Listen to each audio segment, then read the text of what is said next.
Alors, mes chers amis, pour ce nouveau cours de Torah aujourd'hui, le cours qu'on va faire aujourd'hui, il sera dédié pour la Haskara aujourd'hui de Yosef Chaim ben Avraham. Hier soir et aujourd'hui, c'est sa Haskara. Que tous les mots de Torah qu'on va prononcer pour Yosef Chaim ben Avraham puissent être pour l'Eilui Nishmato, c'est-à-dire l'élévation de son âme au plus haut, et que de là où il est, c'est-à-dire au Gan Eden, il puisse envoyer toutes les bénédictions à toute sa famille. Et c'est un cours qui est très particulier parce que c'est un mari qui est parti beaucoup trop tôt. Et c'est des raisons pour lesquelles on doit juste être présent.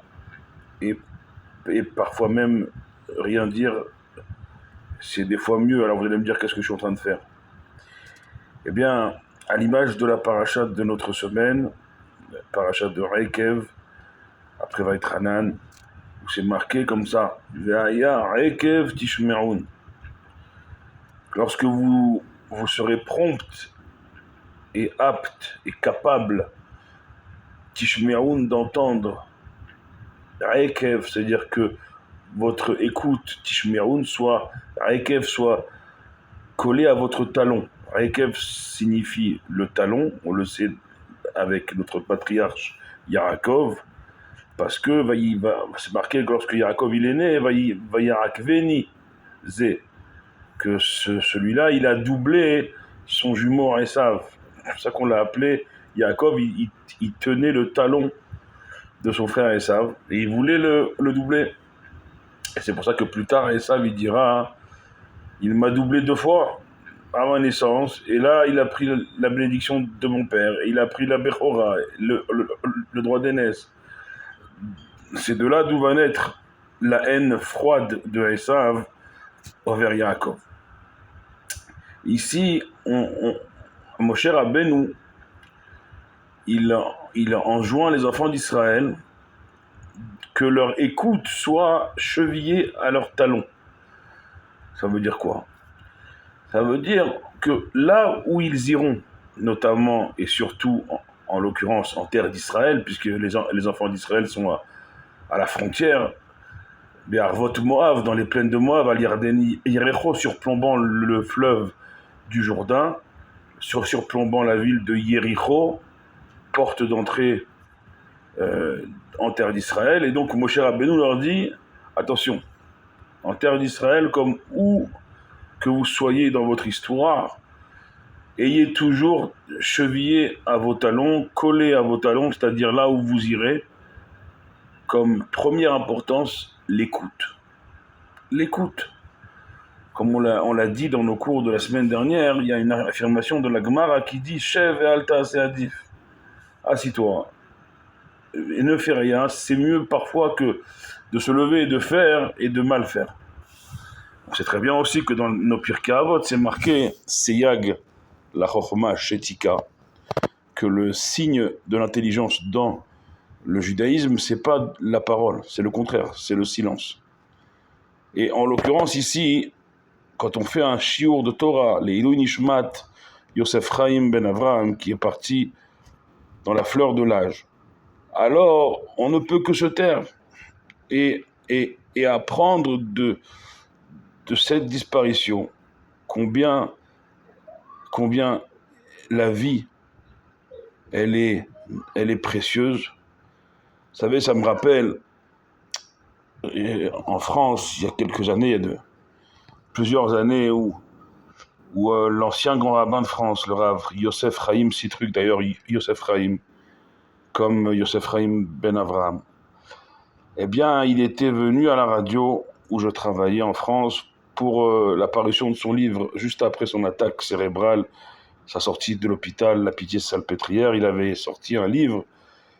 écrit un livre qui s'appelait Rien ne vaut la vie, que vous pouvez peut-être sûrement retrouver encore aujourd'hui. Peut-être encore, il est encore peut-être édité, même si notre maître, Rav Yosef Chaim Sitruk, s'est voilé à nous. Très bientôt, on va le revoir avec Mashiach et la résurrection des morts. Amen, Kenny Ratson. Eh bien, dans ce livre combien dans ce livre il a fait les plateaux radio, les plateaux télé, même à l'époque en France, souligner la préciosité de la vie. Parce que sans les prières que toute la communauté à l'époque et même tout le Ham Israël de par le monde avait fait pour son rétablissement, il le dit, il serait plus là depuis longtemps. Il a gagné comme ça de nombreuses autres années de vie, jusqu'à récemment où il nous a quittés, il y a quelques années. Et c'est ça l'enseignement. L'enseignement, c'est que devant... Il y avait plein d'enseignements avec ce maître incroyable. Je me rappelle, entre autres, qu'il était venu, toute la communauté avec lui, essayer de consoler la maman de Ilan Halimi, et qu'en ressortant, il était ressorti en pleurs et il avait dit: je suis venu consoler, c'est la maman d'Ilan Halimi qui m'a consolé à moi. Ça veut dire, devant l'évidence de ces événements durs, très durs, le silence s'impose. Et en même temps que le silence s'impose, la présence est seule consolatrice, la présence d'être autour des proches. En même temps, on doit, comme la paracha de cette semaine nous l'enjoint, avoir l'écoute de ses proches chevillés à nos talons, c'est-à-dire partout où on va, on doit tendre l'oreille à l'autre, tendre l'oreille aux besoins, aux soucis, aux souffrances de notre prochain. Nous sommes également dans une année qui n'est pas terminée, loin de là, avec encore des otages issus de ce tragique Simchat Torah, des menaces encore et toujours, mais la force du peuple juif. Vous savez, la force qui va tous nous délivrer, Be'ezrat Hashem, Vishwanato, très bientôt, on va revoir lors de la Géoula, lors de la délivrance, tous nos chers disparus qui nous ont quittés, on va les revoir pour ne plus jamais les quitter, Be'ezrat Hashem, dans le 3e Beth Amikdash, avec Akadosh Baruch Hu révélé. Vous savez, tout ça, ça ne tient à quoi? Moshe Rabbeinu, il nous le donne dans cette paracha. On est dans la 2e semaine après Tisha B'Av, et ce soir et demain, on passe de la tristesse de Tisha B'Av à la joie de tout B'Av, à la joie du 15 du mois de Av. Ce soir et demain, c'est une journée tellement joyeuse que dès Mincha cet après-midi, on ne dit pas Tachanunim, parce que il n'y a pas eu de journée plus joyeuse que tout B'Av, le 15 du mois de Av, et Yom Kippour, nous dit la Gemara. Il n'y a pas eu de journée de plus joyeuse. C'est quoi cette journée-là? C'est cette journée-là du 15 du mois de Av où dans le désert, la mort s'est arrêtée de frapper nos ancêtres, et ceux qui s'ensevelissaient tous les ans parce que pensant qu'ils allaient faire partie de cette génération qui a fait la faute du veau d'or entre autres et d'autres fautes qui ne méritaient pas de rentrer en Israël. Alors c'est le 15 du mois de Av, l'épidémie s'est arrêtée, la mort s'est arrêtée et la vie a repris le dessus au sein du peuple d'Israël. Et une grande joie est sortie de là, à tel point qu'on dit que c'est un jour également propice pour les shidduchim, pour sceller les unions, les mariages. On dit dans la Gemara que ce jour-là, du 15 du mois de Av, les filles sortaient dans leur plus bel apparat, les garçons sortaient dans leur plus bel apparat. Et c'était un jour où les unions se faisaient, tellement la joie a remplacé la tristesse des jours précédents. Et donc ce soir et demain, c'est un jour de joie. Et c'est paradoxal, mais c'est peut-être ce guécher, ce pont que nous fait Yosef Chaim ben Avraham entre les jours qui sont attachés à Tisha B'Av précédent. Et ce soir, où on bascule à la joie, il est peut-être ce pont-là. Ce pont qui a fait que moi, je ne l'ai pas connu. Je vous le dis sincèrement, je ne l'ai pas connu. Mais ça ne peut pas être autrement. La leçon, c'est une leçon de vie. C'est une leçon de vie. C'est une leçon de vie à condition, c'est-à-dire que la neshama de cette personne-là, elle va d'un côté se rapprocher encore plus d'Akadosh Baruch Hu pour lui demander d'amener Mashiach et que cette neshama puisse redescendre très bientôt. Et tout ça, ça tient à quoi? C'est-à-dire qu'on est dans un moment de bascule entre la tristesse et la joie. Le rabbi dit qu'une action peut faire définitivement pencher la balance du côté de la joie la plus totale, celle de la délivrance totale.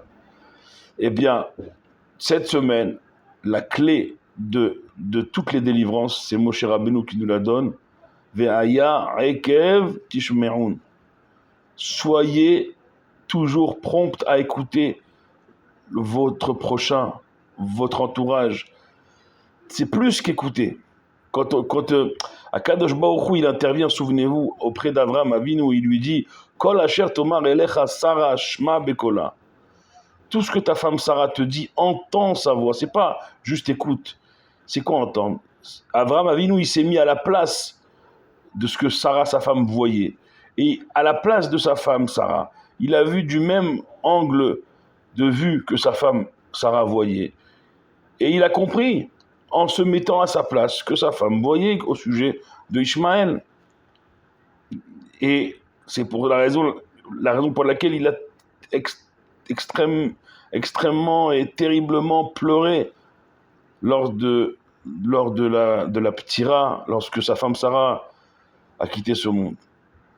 Parce que quand on se met vraiment à la place des gens, on comprend la souffrance des gens. Quand on se met à leur place, pas quand on les juge. Chas v'shalom, de loin, de l'extérieur, on prend de la hauteur. C'est bidon. La hauteur, elle est que pour Akadosh Baruch Hu. Nous, on est là pour redescendre au niveau de notre prochain. Faire de sa douleur la nôtre. Et ainsi, véritablement et sans chichi, sans fausseté, sans comédie, voir et projeter dans le regard de l'autre qu'on partage vraiment et sincèrement sa peine, et on soulage sa peine, on soulage son fardeau. C'est ce que le rabbi faisait, ce que le rabbi fait toujours à travers ses Gerot Kodesh. Lorsque tous les tzadikim, ils sont là pour ça. Ils sont là pour prendre notre mal. Et quand on voit que quelqu'un, il prend notre mal, eh ben, on l'a toujours, mais on ne le porte plus tout seul. Alors faire que ce soit pour Yosef Chaim ben Avraham, qu'on puisse lui dire à sa neshama, on partage non seulement ta souffrance, mais celle de tes proches, et on va tout faire pour améliorer l'écoute qu'on a envers chacun de nos entourages, pour accélérer, amener le plus vite possible la délivrance avec la résurrection des morts, où on pourra te revoir, Yosef Chaim ben Avraham, revoir le Rav Yosef Chaim Sitruk, tous nos chers disparus, tous nos tzadikim, pour ne plus jamais les quitter dans le 3e Beth Amikdash, reconstruit à Yerushalayim, avec Akadosh Baruch Hu révélé à nous et au monde entier. Baruch Adonai Leolam, Amen ve Amen.